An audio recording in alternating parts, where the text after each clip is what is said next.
Selamat datang di Duo RJ Channel. Kami persembahkan sandiwara radio kesayangan Anda Saur Sepuh, yang akan membawa Anda terbang melayang ke masa lalu yang penuh kenangan. Saat dulu Anda masih hidup di desa Nan Permai bersama orang-orang yang mungkin sudah tiada lagi. Semoga dapat menghibur, menginspirasi. Jangan lupa terus bantu like, komen, subscribe.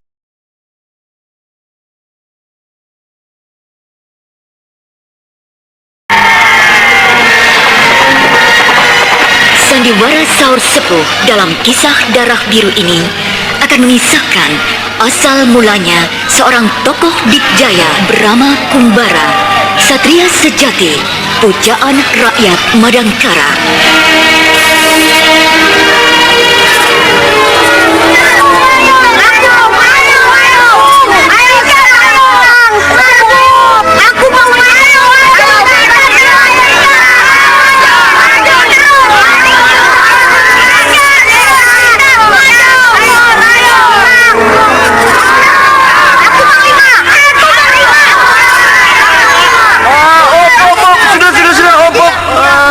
Kalau semuanya panglima, siapa yang jadi prajurit? Bertarung saja, berkelahi 1 lawan 1, pakai pedang, yang menang jadi panglima. Ayo, berjajar di sana, lalu maju satu-satu, berkelahi dengan aku. Ayo, siapa yang maju duluan? Ayo maju, ayo. Kok diam? Tidak ada yang berani. Andika juga, ayo maju. Kalau begitu, aku yang jadi panglima. Kalian semuanya jadi prajurit. Kamu sih tukang berkelahi. Kami tidak mau berkelahi dengan kamu. Jadi panglima tidak boleh takut. Biar musuh badannya besar dan jago berkelahi, jangan takut. Kalau takut, tidak bisa jadi panglima. Sudah, pokoknya aku yang jadi panglima. Brahma! Mak. Brahma! Ya, Mak. Sudah sore, ayo pulang. Teman-teman, aku pulang dulu ya. Heya!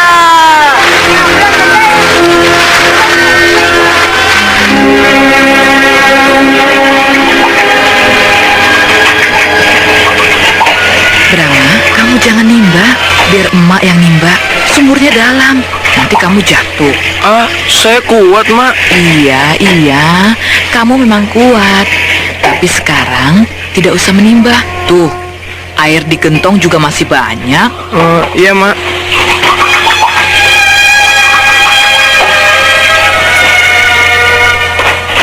Mak, besok ke makam Bapak ya, Mak? Boleh. Tapi besok sore setelah warung kita tutup. Oh, iya, Mak. Ayah Brahma telah meninggal dibunuh para perampok, dibokong, dipanah dari jauh.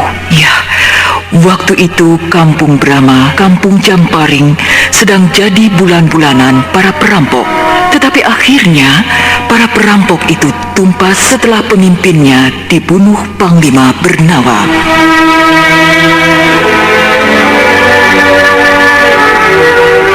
Pada suatu hari, Panglima Bernawa diiring para pasukan keraton lewat di depan warung Brahma.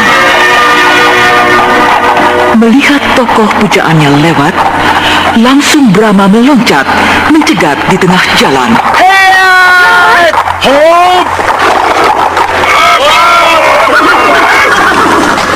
Hei, siapa kau anak gagah? Brahma, saya juga panglima. Oh iya? Ya, Panglima Jamparing. Pantas kamu membawa pedang.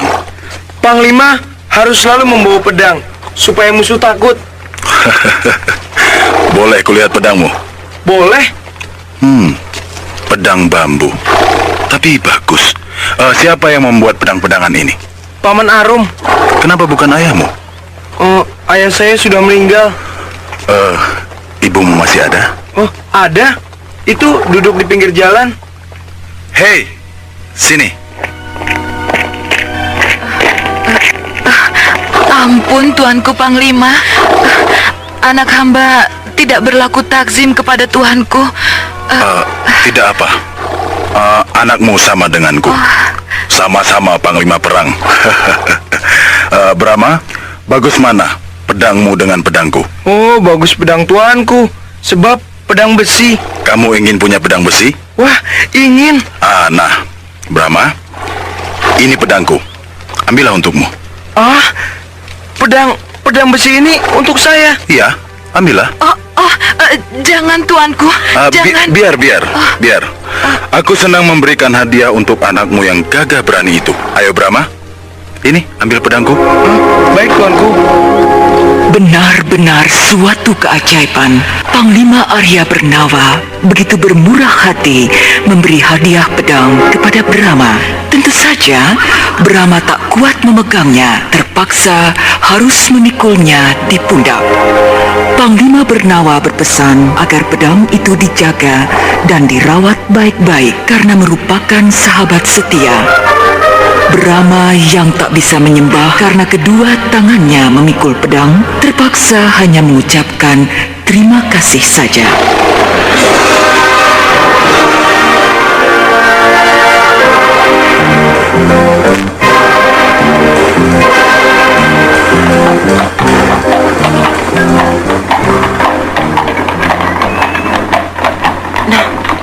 Itu Kang Arum datang. Paman, mana ikat pinggang rotannya? Ini. Hore! Terima kasih Paman. Cihuy! Sana, coba ikat pinggang itu pada pedang besimu, ha? Ya Paman. Hore!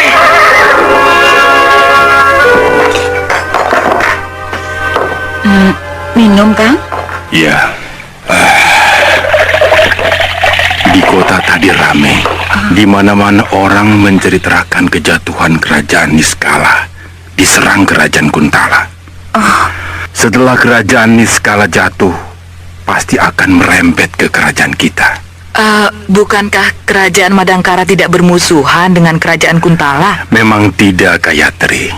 Tapi bangsa Kuntala itu gemar perang. Cita-citanya ingin menaklukkan semua kerajaan di kolong jagat.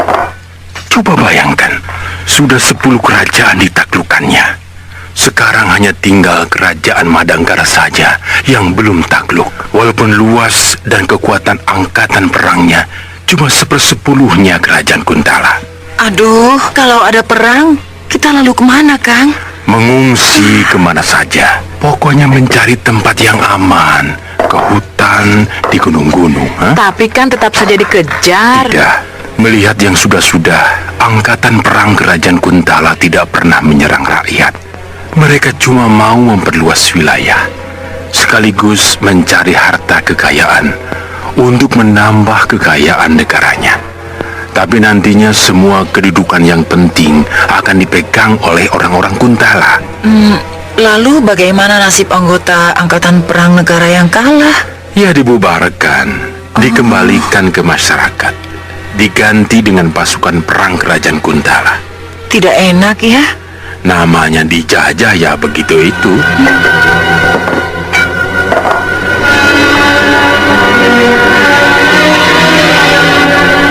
Ternyata betul, kerajaan Kuntala menyerang Madangkara melalui Selat Hegar yang memisahkan Madangkara dengan kerajaan Niskala yang telah takluk.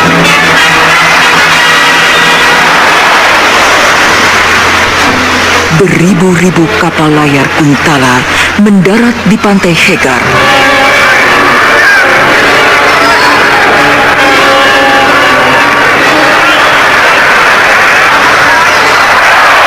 Panglima, seluruh pasukan sudah mendarat. Pantai Hegar ini sepi-sepi saja. Rupanya mereka tidak menempatkan pasukannya di sini.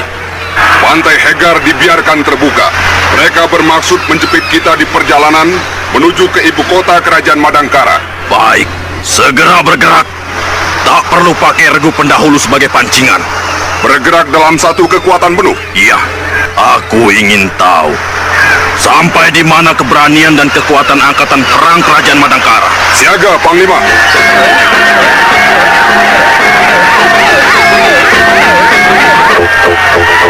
Brahma terpaksa mengungsi ke gunung bersama emaknya, Bibi, dan Paman Arum. Pedang besinya dibawa sendiri, diikat di punggungnya.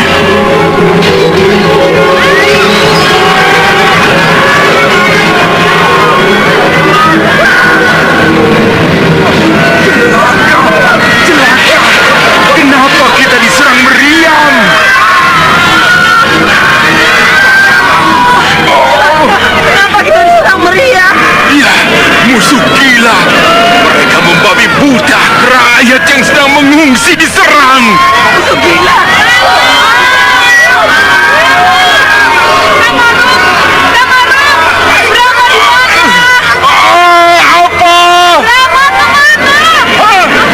Bukankah tadi bersamamu? Iya, tapi aduh, ada apa? Brahma hilang! Brahma hilang!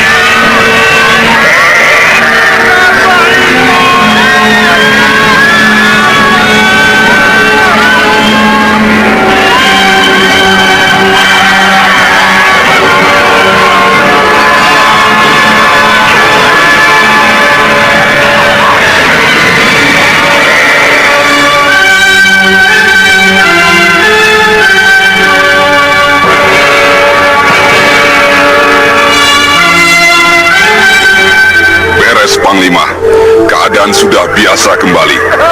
Tidak tampak tanda-tanda gerakan perlawanan. Bagus, berarti kita telah berhasil menaklukkan kerajaan Madangkara dengan gemilang. Bagaimana dengan Baginda Selimbar Raja Madangkara? Besok atau lusa akan kubawa ke kerajaan Kuntala untuk menjalani hukuman pengasingan. Hamba kira besok Panglima sudah bisa ke Kuntala. Sebab sudah 5 hari ini keadaan benar-benar aman. Angkatan perang Madangkara sudah dilucuti, dikembalikan jadi rakyat biasa lagi. Para pangeran, bangsawan, dan pegawai keraton dari pangkat tertinggi sampai terendah sudah menyatakan tunduk dan setia kepada kita. Bagus. Lalu bagaimana halnya dengan rakyat yang masih sembunyi di gunung-gunung? Rencana hamba, besok pagi 100 prajurit akan disebar untuk menghimbau rakyat agar turun gunung, kembali ke rumahnya masing-masing. Bagus. Brahma masih juga belum ketemu. Sudah 5 hari pamannya mencari-cari ke Gunung Puncul, Gunung Hibar, Gunung Cawerang, dan hutan Lampit. Tapi tetap gagal. Tentu saja Gayatri sangat sedih sekali.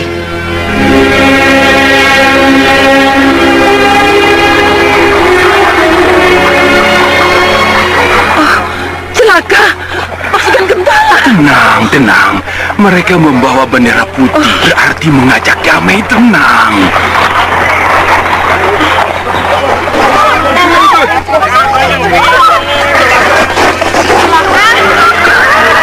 Wahai rakyat kerajaan Madangkara, jangan takut. Tak usah lari atau sembunyi. Keluarlah, mari kita berkumpul di sini. Ada apa ini? Kami bangsa Kuntala tidak bermaksud jahat. Kami ingin mengajak kalian hidup berdampingan. Untuk itu, tinggalkan tempat ini. Kembalilah ke rumah masing-masing. Kemudian, marilah kita bekerja sama membangun negeri kalian. Kuberi waktu 3 hari. Kalau kalian tidak mau turun gunung, kalian akan digempur. Sekian dan terima kasih.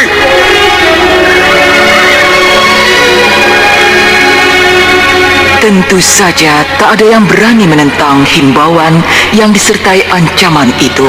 Tak ada pilihan lain. Walaupun tanpa Brahma, Gayatri bersama Paman dan Bibi Arung terpaksa pulang kampung.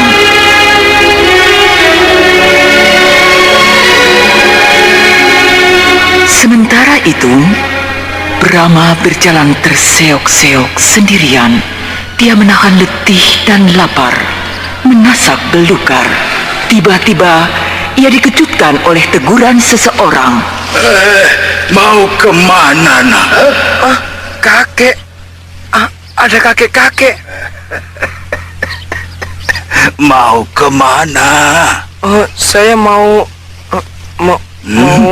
kemana ya?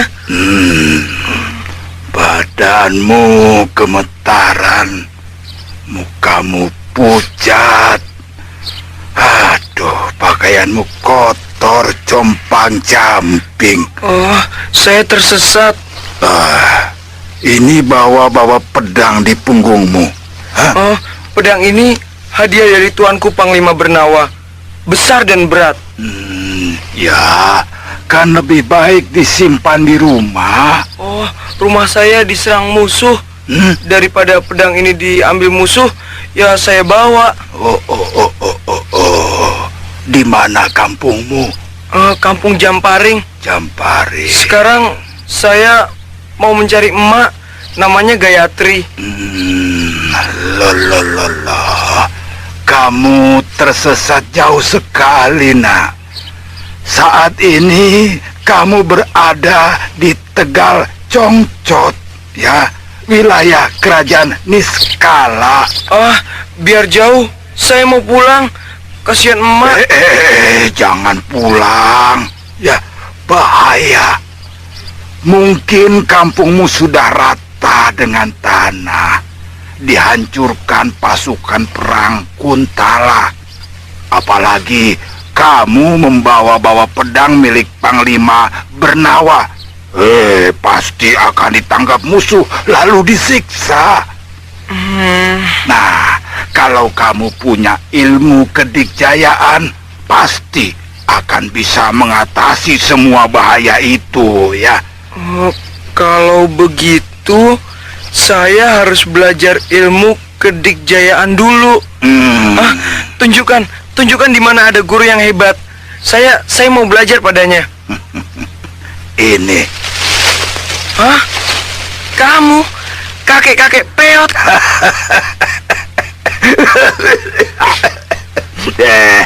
Kamu tidak percaya kalau aku punya ilmu kedikjayaan? Oh, tidak. Kakek sudah tua sekali. Sudah bongkok begitu. Sekali tendang, ambruk.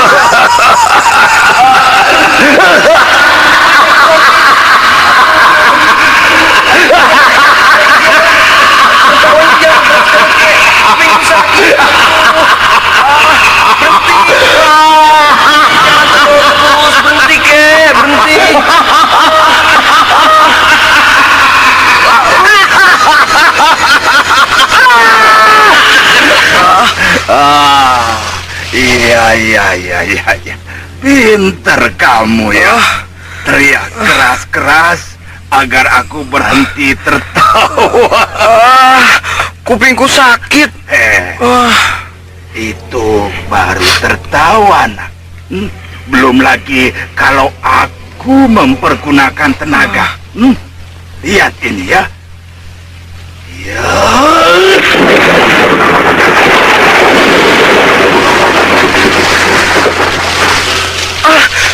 Batu besar itu hancur. Iya. Padahal aku pukul dari jauh. Apalagi kalau ku pukul sampai kena, batu itu akan jadi tepung. Wah, hebat. Saya ingin bisa memukul batu sampai hancur. Bagus. Ayo, sekarang ikut aku ke rumahku. Ayo, baik.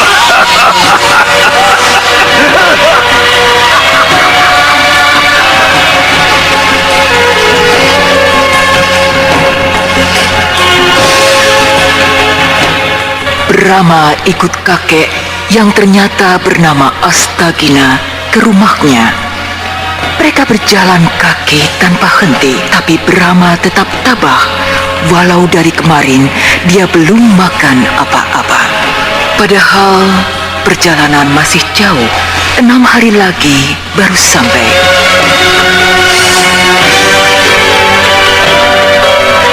Kakek Astagina memang sangat sakti. Ketika ia memberi makan Brahma, cuma berupa sekepal nasi dalam mangkuk kecil. Tapi walau Brahma sampai kekenyangan pun, nasi itu tetap utuh juga.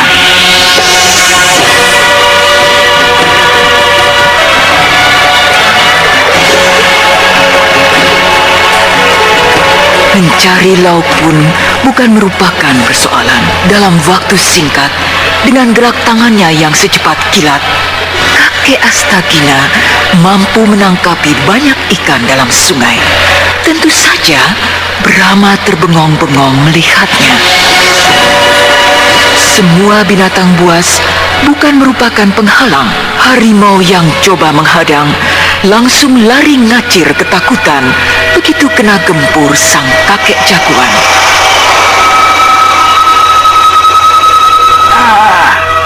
Kita harus menyeberangi lautan itu. Rumahku di Gunung Prangpring, ya, di pulau Sanakala sana itu. Pakai perahu. Memangnya mau berenang?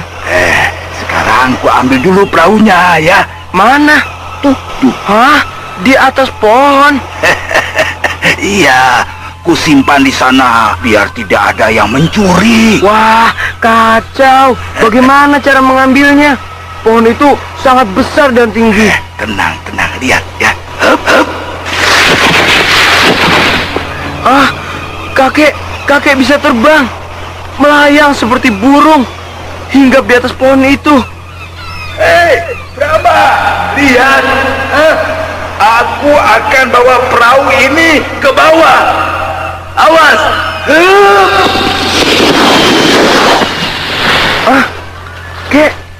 Kakek ini orang atau hantu? Kok bisa terbang? Itu bukan terbang, tapi pakai ilmu meringankan tubuh. Dengan ilmu itu kita bisa seperti burung. Tenaga kakek juga hebat, bisa mengangkat perahu yang besar itu. Nah, itu namanya ilmu tenaga dalam. Kalau kita bisa menguasai ilmu itu dengan sempurna, kita mampu mengangkat benda yang beratnya 100 kali berat badan kita. Ajarkan saya, Kek. Brahma, semua ilmu yang kumiliki akan kuwariskan padamu, asal kamu kuat mempelajarinya. Saya pasti kuat, Kek.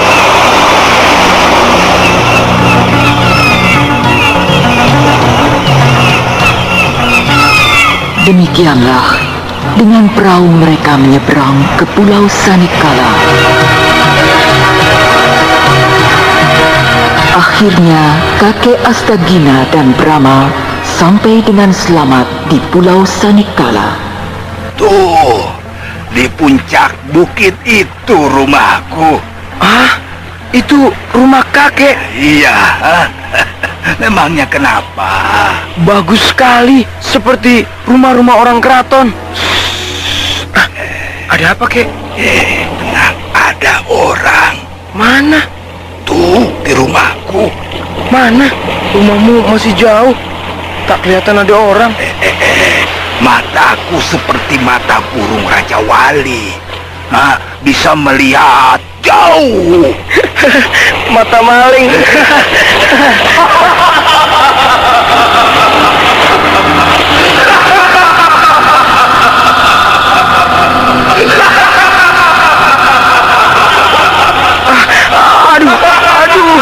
Aduh, Kek, kupingku sakit sekali.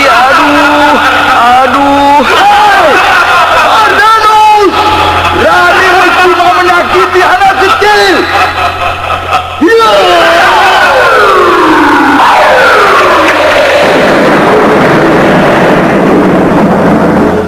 Siapa sih dia, Kek?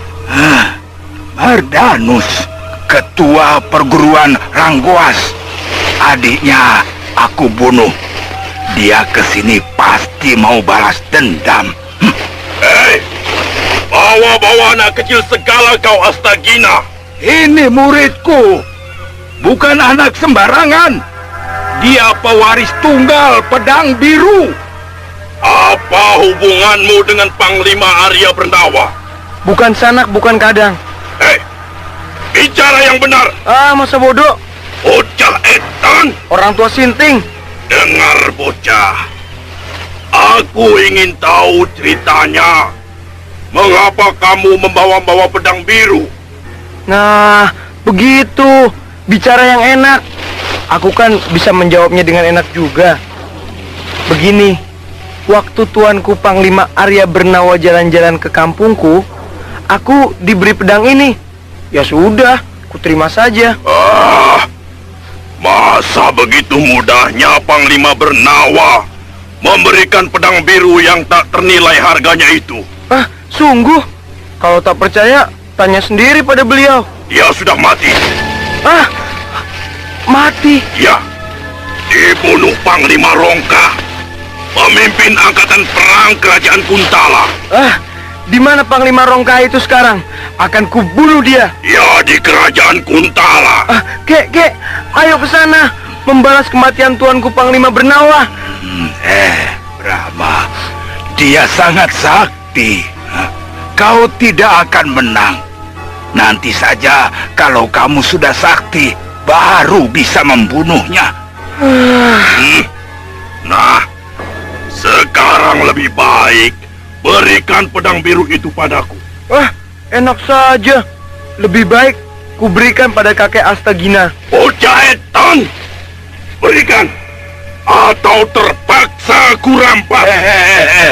Mardanus, anak ini muridku.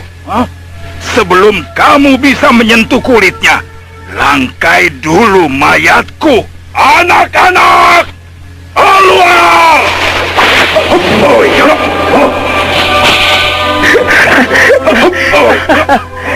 Maling-maling ayam itu keluar semua.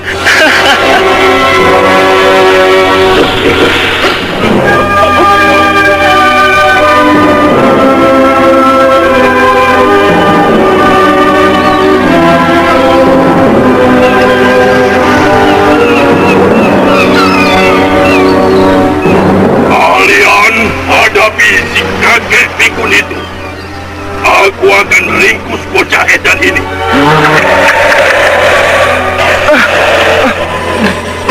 Bau kentut, bau kentut. Bau kentut. Siapa sih yang kentut? Yang kentut setan. Baunya kayak bangkai.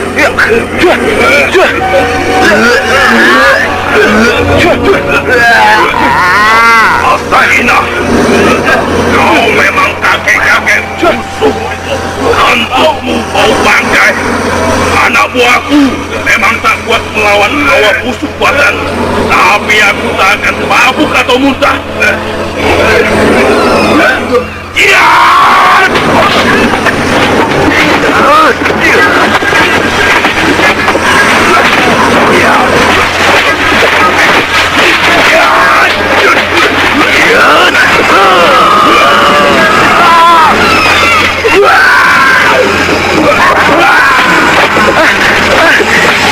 Si Mardanus Bopeng itu mampus.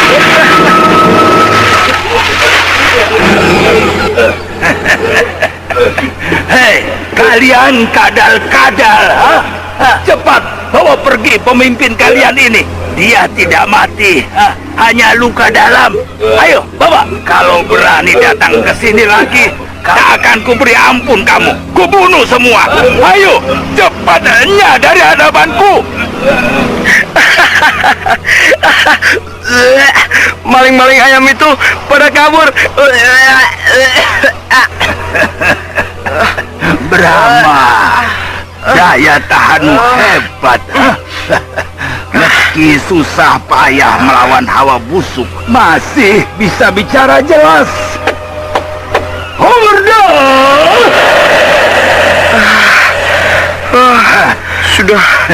Sudah hilang bau busuk itu. Kakek, makan apa sih? Kok kentutnya bau sekali? Itu namanya kentut semar. Tidak ada duanya. Musuh yang sangat tinggi ilmunya pun tak akan kuat menahan baunya. Seperti si Mardanus itu tadi. Kakek boleh mewariskan semua ilmu kakek pada saya. Tapi ilmu kentut semar, jangan kek. Saya nggak mau. Kenapa? Malu kek. Malu. Memang tak salah kalau Mardanus ingin memiliki pedang biru. Sebab pedang itu memang sakti ketika Brahma mencabutnya dengan bantuan kakek Astagina. Pedang itu bersinar biru dan mengeluarkan hawa dingin.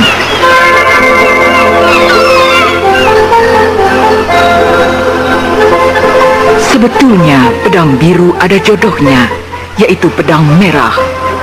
Panglima Rongkah yang membocorkan rahasia itu, sebab setelah Panglima Rongkah membunuh Panglima Bernawa, ia langsung mengobrak-abrik rumah Pangeran Bernawa untuk mencari pedang merah dan biru. Tetapi ternyata tidak ketemu. Panglima Rongkah mengira sepasang pedang itu dibawa kabur oleh Gusti Ayu Ganarsih, istri Panglima Bernawa, bersama Dewi Utari, putrinya.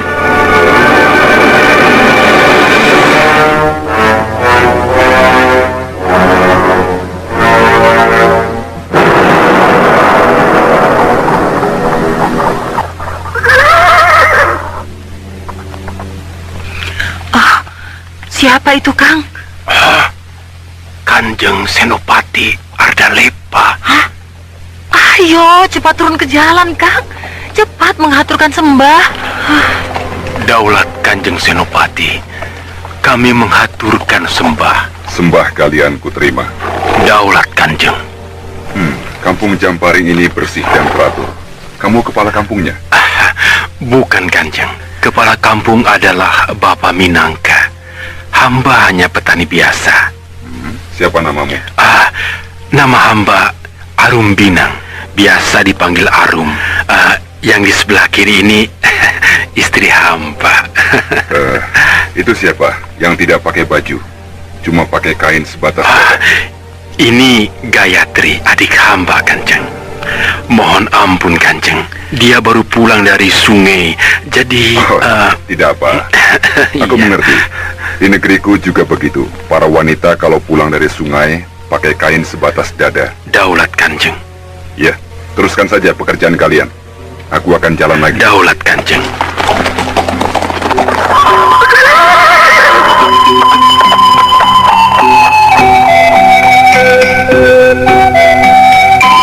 Gayatri malu sekali karena diperhatikan dan ditanyakan oleh Senopati Ardalepa yang merupakan tangan kanan Kanjeng Sinuhun Narendar, Raja Madangkara yang baru. Walau berpangkat tinggi, kuasa, dan bangsa Kuntala, tapi Senopati Ardalepa terkenal ramah, tidak sombong, dan mau bergaul dengan rakyat biasa. Pada suatu hari, Pak Arum kaget bak kesambar geledek di siang hari ketika mendapat panggilan untuk menghadap Senopati Ardalepa bersama kepala kampung Jamparing, Pak Minangka. Tapi setelah menghadap dengan hati yang dak dikduk tak keruan, ternyata diterima dengan penuh keramahan. Senopati Ardalepa menyarankan agar Pak Minangka menunjuk Pak Arum sebagai pengganti kepala kampung karena Pak Minangka sudah terlalu lama menjabatnya, kira-kira 20 tahun, dan Pak Arum dihimbau agar mau menerimanya karena menurut Pak Minangka tak ada orang lain yang dirasa cakap untuk menjadi penggantinya. Senopati Ardalepa juga mengajari mereka bagaimana caranya membuat bendungan air yang bagus untuk mengairi sawah dengan baik. Hanya biayanya sangat besar, 900.000 ringgit. Pulangnya, Pak Arum dan Pak Minangka diberi oleh-oleh yang cukup banyak. Entah mimpi apa mereka sebelumnya. Sesudah itu, Senopati Ardalepa berkunjung ke rumah Pak Arum dengan berpakaian seperti rakyat biasa. Pak Arum juga dimintanya menerima dengan duduk di kursi seperti tuan rumah biasa. Rupa-rupanya, Senopati Ardalepa bermaksud untuk memeriksa sungai Kayakas, terutama bagian terdalamnya yang bernama Riam Segumi, di mana akan dibangun bendungan. Sementara itu, di dapur, Bu Arum sibuk memasak bersama Gayatri untuk menjamu makan tamu istimewa mereka.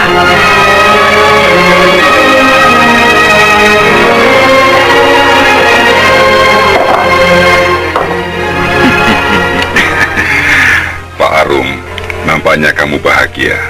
Punya istri yang telaten menyiapkan makanan dan minuman. Hamba kira Kanjeng pun demikian. Aku tidak punya istri. Hah? Ya, Istriku sudah meninggal 2 tahun yang lalu. Oh, maaf Kanjeng. Tidak apa. Istriku meninggal karena sakit usus bengkak. Jadi sampai sekarang aku menduda. Oh, tentu bagi Kanjeng tidak sulit untuk mendapat gantinya. Iya, memang mudah bagiku. Tapi untuk cari yang cocok di hatiku, ya, ternyata tidak mudah. Betul Kanjeng. Banyak pilihan malah jadi makin susah. Iya, begitulah.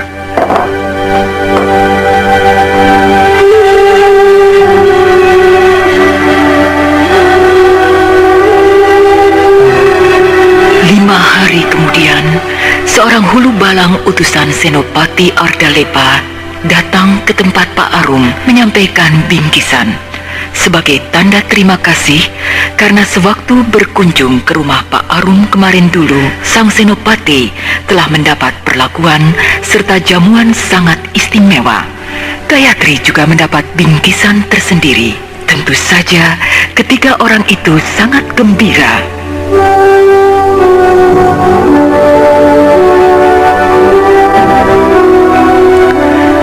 Sesudah itu, Senopati Ardalepa pun berkunjung lagi ke tempat Pak Arum. Kemudian, beliau juga pergi ke tempat tinggal Gayatri dengan alasan ingin melihat rumah peninggalan orang tua Pak Arum.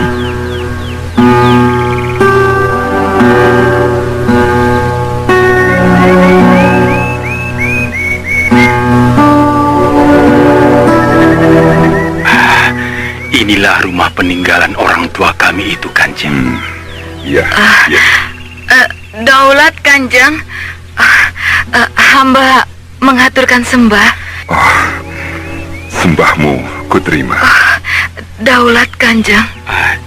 Mari Kanjeng kita masuk. Iya. Tri, siapkan minuman.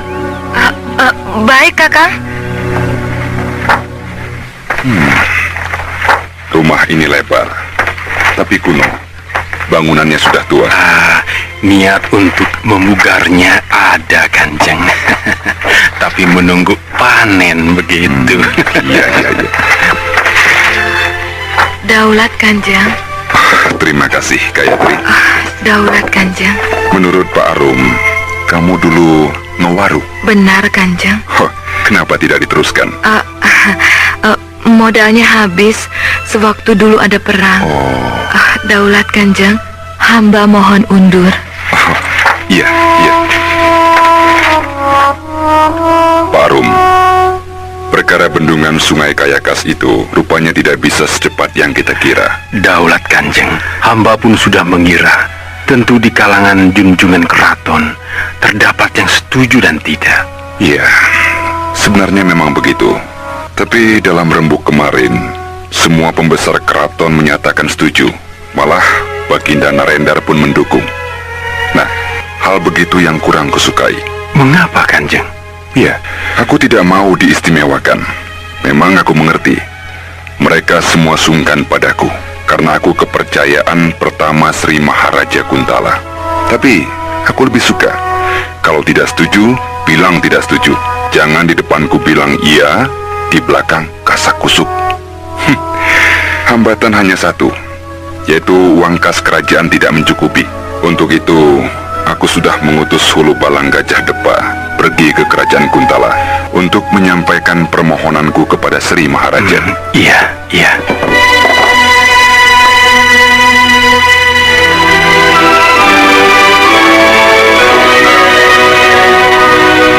Sesudah bertemu dengan Gayatri, Senopati Ardalepa mengutus Tabrani, tukang membuat rumah, untuk membangun rumah Pak Arum dan rumah peninggalan orang tuanya yang didiami Gayatri. Tentu saja, Pak Arum dan Gayatri tak kuasa menolaknya. Hanya perasaan was-was terpendam dalam hati Gayatri. Kenapa Senopati Ardalepa terlalu baik kepada mereka?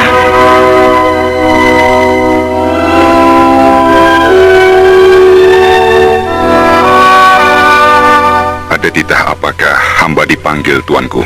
Ada undangan dari kerajaan Niskala. Pesta selamatan lahirnya putra Baginda Jayengpati. Terkabullah kehendak beliau punya keturunan untuk meneruskan tahta singgasana kerajaan Niskala. Sebagai turut rasa gembira, aku akan mengutusmu ke sana untuk menghadiri pesta tersebut. Hamba? Ya, sebab yang paling pantas untuk menghadiri upacara selamatan pribadi seorang raja hanya kamu, Ardalepa. Hamba mengucapkan terima kasih atas kepercayaan tuanku menunjuk hamba. Tapi sebelumnya mohon ampun, hamba mempunyai pekerjaan yang tidak bisa hamba tinggalkan. Yang mana? Apakah pembuatan 2 rumah di kampung Camparing itu? Bunga yang harum, wanginya yang semerbak akan tercium kemana-mana. Begitu pula kembang kampung Camparing, wanginya sudah menyusup ke dalam keraton. Tuanku berseloka. Bukankah bahasa seloka paling digemari insan yang sedang dimabuk asmara? Ardalepa, singa Kuntala yang paling ditakuti, kini tak berkutik, manakala sekuntum bunga menggelitik kalbunya. Tuanku, 1000 panah, selaksa tombak, 1.000.000 pedang mengepung hamba. Hamba tak akan bergeming sedikit pun.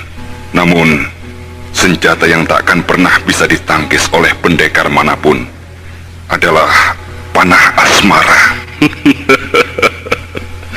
Baiklah, Ardalepa. Siapa namanya? Gayatri.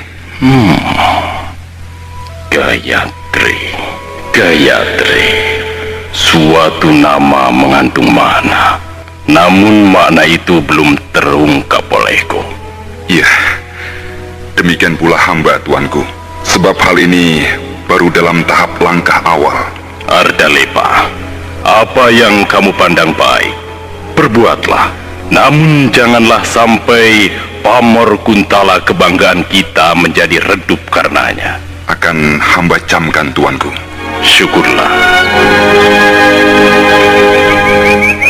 Pada suatu hari, ketika Gayatri sedang mengagumi rumahnya yang telah menjadi bagus dan sesuai dengan kehendaknya pula, tiba-tiba dikejutkan oleh tamu istimewa yang tak lain dan tak bukan adalah Senopati Ardalepa.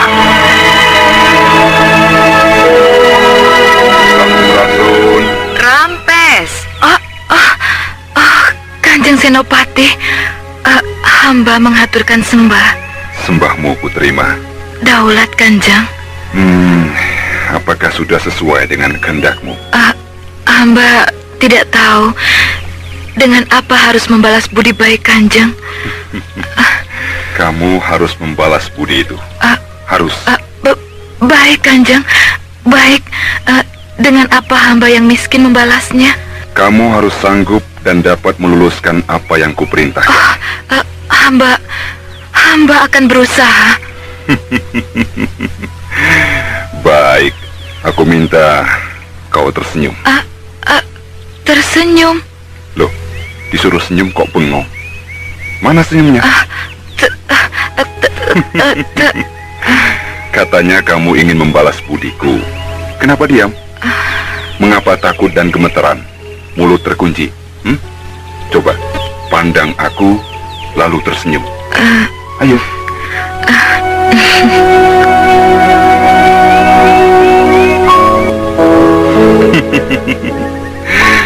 Sungguh menawan senyummu itu. Loh. Kok terus lari masuk rumah? Gayatri, rumahmu terbuka. Dengan mudah aku bisa masuk kalau mau. Tapi aku tak akan berbuat demikian kalau tidak ada izin darimu. Silahkan masuk, Kanjeng. Baik, aku masuk.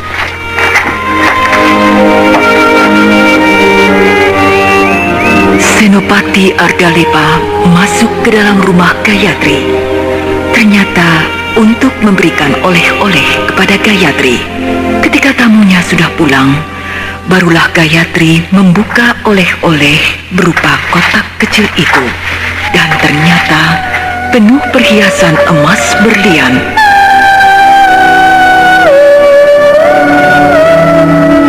Selanjutnya, Senopati Ardalepa melamar Gayatri. Semula, Gayatri agak ragu-ragu untuk menerimanya. Karena di samping beda derajat yang begitu banyak, beliau juga bangsa penjajah. Tetapi karena pribadi beliau yang sangat baik, Pak Arun mendorong Gayatri agar menerimanya.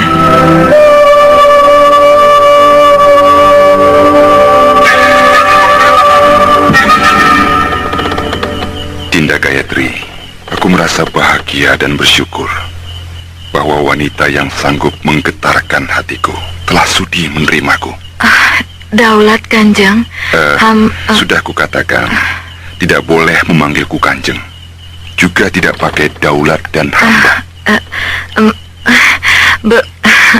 Belum biasa dan rasanya janggal seperti seorang rakyat yang tidak tahu tata krama.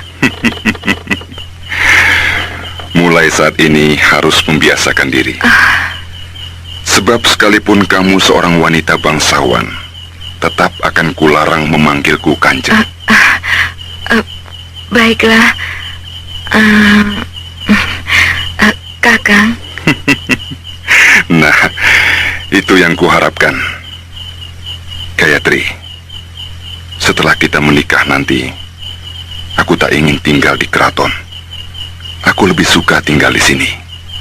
Iya, aku ingin hidup di tengah-tengah rakyat. Oh, Kakang, betapa bahagia saya mendengarnya. Betapa senangnya. Pagi-pagi berangkat ke keraton, sore pulang, dan kamu berdiri di depan rumah menyambutku pulang kerja. Kakang, dalam kesempatan ini saya ingin menyampaikan sesuatu. Katakanlah. Semoga Kakang tidak akan kecewa. Saya punya anak. Kukira apa? Punya anak saja kenapa risau? Kakang tidak kecewa? Kenapa harus kecewa? Malah aku senang. Berarti rumah tangga kita tidak akan sepi. Terima kasih, Kakang. Nah, berapa anakmu? 1, 2, 3? 1, laki-laki. Bagus. Aku punya teman untuk balapan menunggang kuda. Di mana dia sekarang? Hilang. Hilang? Iya. Waktu pasukan Kuntala menyerbu ke sini, keadaan sangat kacau. Rakyat panik pergi mengungsi. Dan saat itulah saya berpisah dengan anak saya. Siapa namanya? Brahma. Entah di mana dia sekarang. Tapi naluri saya mengatakan dia masih hidup. Kalau begitu harus dicari. Punya ciri tertentu? Tidak. Tapi sebagai tanda yang mungkin bisa dijadikan ciri, dia membawa pedang Panglima Bernawa. Pedang Bernawa? Iya. Kenapa ada di tangan Brahma? Panglima Bernawa menghadiahkan pedang itu kepadanya. Yang biru atau yang merah? Maksud Kakang? Ya, Panglima Bernawa memiliki 2 pedang wasiat, bernama pedang merah dan pedang biru. Nah, yang diberikan kepada Brahma yang mana? Wah, saya tidak tahu, Kakang.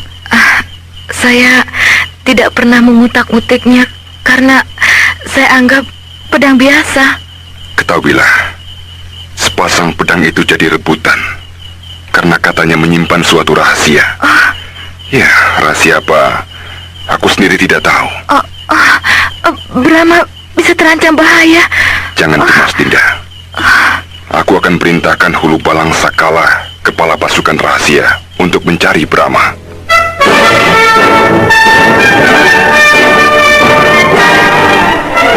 Sementara itu, Brahma terus digembleng oleh Astagina. Mereka sekarang berada di Gunung Burayak. Brahma telah pandai memainkan pedang biru menebas gundul pepohonan.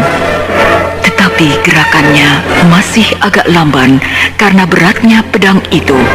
Kata Astagina, kalau Brahma rajin berlatih ilmu pernapasan lebur saketi, dalam waktu setahun lagi, pedang biru itu akan terasa ringan seperti keras. Baru saja Brahma berlatih pedang, datang menyerang Ki Sarpa, si Raja Wali Sakti dari Lembah Tengkorak.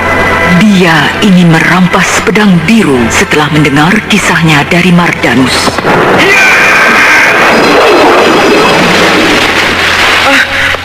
Edan, si botak itu melancarkan serangan tenaga dalam. Untung kakek Astagina cepat menangkis hingga arahnya berbelok kena pohon yang ada di sampingku. Sampai hancur. Hei, Sarpa, kau jangan gila, ha? Pakai kekerasan pada anak kecil. Aku tak bermaksud melukainya, hanya mau merampas pedangnya. Ayo, diberikan tidak? Kau mundur, Brahma. Tuh, duduk di atas batu sana. Nonton pertunjukan menarik ya. Ayo.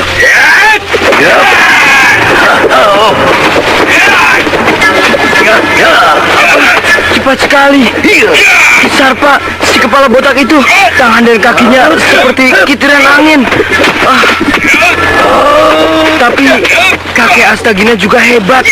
Berputar-putar, jungkir balik tak karuan, sampai si botak jadi bingung. Nah, si botak mundur terus. Dia sibuk sekali. Sebentar lagi juga kalah.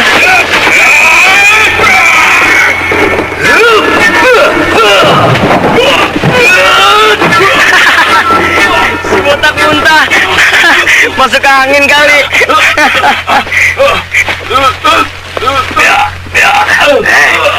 Sekarang cepat kamu pergi, ha? Botak, ha? Dan jangan cari aku lagi. Ayo, ayo pergi. Ayo.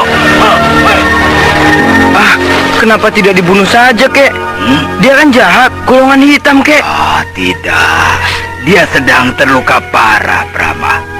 Pantang bagi seorang pendekar membunuh musuh yang sedang terluka parah. Ya, lain halnya kalau tewas di saat pertarungan berlangsung. Nah, seperti tadi itu, ketika dia menyerangku dengan aji kilat buana dan kuhadang dengan Bayu Bajra. Tapi nanti dia akan mencari kakek terus. Oh, tidak. Tidak apa-apa. Dengan begitu, aku merasa tertantang dan selalu berusaha meningkatkan latihan. Kalau malas berlatih, berarti akan tamat riwayatku. Nah, ayo. Sekarang kita pergi lagi, ya. Tempat ini ternyata sudah diketahui orang-orang yang mengincar pedang biru. Pergi lagi. Pindah-pindah melulu, kek. Katanya kamu ingin mengembara seperti pendekar. Iya, kek. Ayo, kek.